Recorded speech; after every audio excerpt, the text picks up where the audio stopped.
এগৰাকী মাকৰ বাবে লাক্সাৰি কি হ'ব পাৰে? 5 ষ্টাৰত গৈ ডিনাৰ কৰা।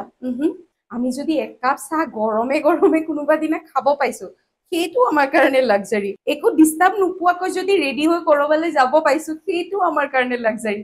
আৰু আটাইতকৈ ইম্পৰ্টেণ্ট, 10 মিনিট সময় যদি শান্তিৰে গা ধুব পাইছো, তেনেহ'লে সেইটোতো কমপ্লিট মি টাইম, থেৰাপি হয়। পেয়াৰ্ছ বডি ৱাছ 98% পিয়ৰ গ্লিচাৰিনেৰে বনোৱা। ইয়ে মোৰ স্কিন হাইড্ৰেট কৰি ৰাখে আৰু ছফ্ট গ্লো দিয়ে। আৰু ইণ্টাৰেষ্টিং কথাটো কি জানেনে? মই পিয়াৰ্ছ বডি শ্বপ সৰুৰ পৰাই ইউজ কৰিছো। আৰু নাও লুক এট মাই গ্লো। আগতকৈ বেছি লাইটাৰ আৰু ফ্ৰেছাৰ, একেবাৰে জেণ্টেল ভাইব।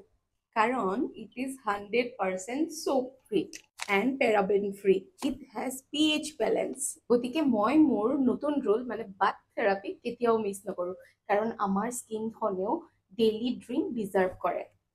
পেয়াৰ্ছ বডি ৱাছ আপোনালোকেও মিছ নকৰিব।